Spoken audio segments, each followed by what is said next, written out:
Welcome back to episode 2 of Learn Investment with me. In the last episode, we learned about what dividends are. Then a very important question arises. If we are buying shares to earn dividends from, where are those shares actually stored? They don't come as paper anymore, they don't sit in a file at our home. That's where something called a Demat account comes in. So today I'm going to clearly explain what a Demat account is, why is it necessary, how it works, and the type of Demat account. Demat stands for dematerialized account. Earlier, when people bought shares, they used to receive a physical paper certificates. Those certificates could be easily stolen or damaged or lost. So, to solve that problem, shares were converted into electronic forms. So, today, instead of paper certificates, your shares are stored digitally. A Demat account is simply a digital account that holds your financial securities in electronic form. Think of it like this. A bank account stores your money, a Demat account stores your investments like shares, ETFs, or even bonds. It's basically a digital locker for all your investments. Why is Demat account necessary? If you want to participate in the stock market, a Demat account is compulsory. You needed to buy shares, sell shares, hold shares safely, receive dividends, apply for IPOs, invest in ETFs and bonds. Without a Demat account, you cannot own any share in electronic form. And remember, from episode 1, we talked if you want dividends, you must actually hold shares. And those shares must be stored somewhere. And that somewhere is your Demat. All right. Now this is where many beginners get confused. Even I was very confused on this topic until today when I researched and got to understand it a bit better, I would say. So basically, there are three accounts involved when you want to invest.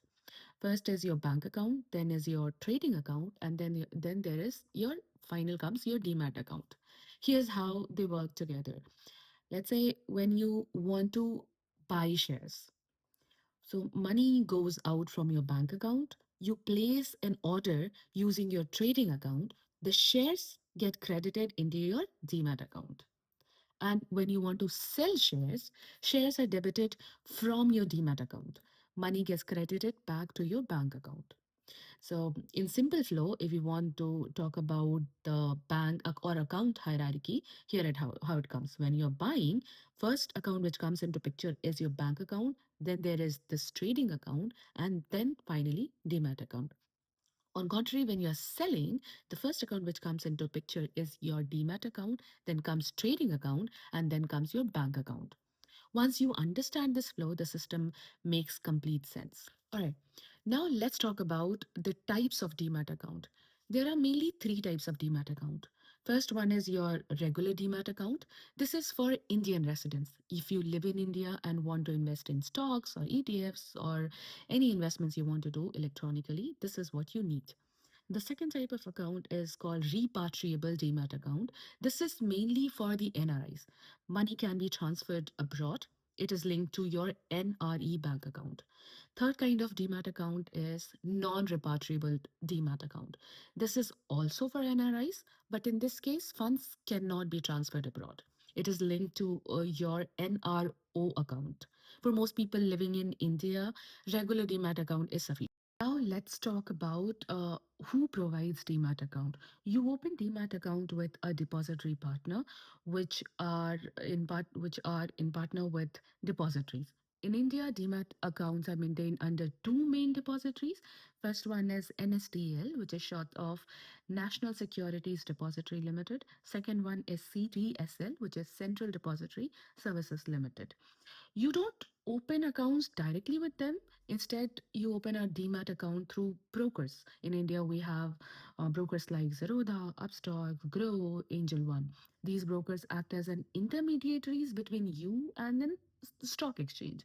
All of this is regulated by SEBI, which is Security and Exchange Board of India. So the system is pretty much structured and regulated. Let's talk about the charges in a Demat account. Before opening a Demat account, you should understand the charges involved in doing transactions involved in your Demat account. There may be charges like account opening charges, annual maintenance charges, brokerage fees on buying and selling, and the transaction charges. So different brokers have different fee structures. So you always must compare before choosing one. So today we understood what a Demat account is, why is it necessary, how it works with bank and trading accounts, the type of Demat accounts, and who regulates it. Now that we know where our investments are stored, in the next episode we'll talk about bonds. If you are enjoying the series, go check out other episodes of Learn Investment with me. Let's build the financial knowledge step by step. Stay tuned and see you all in the next episode. Bye bye.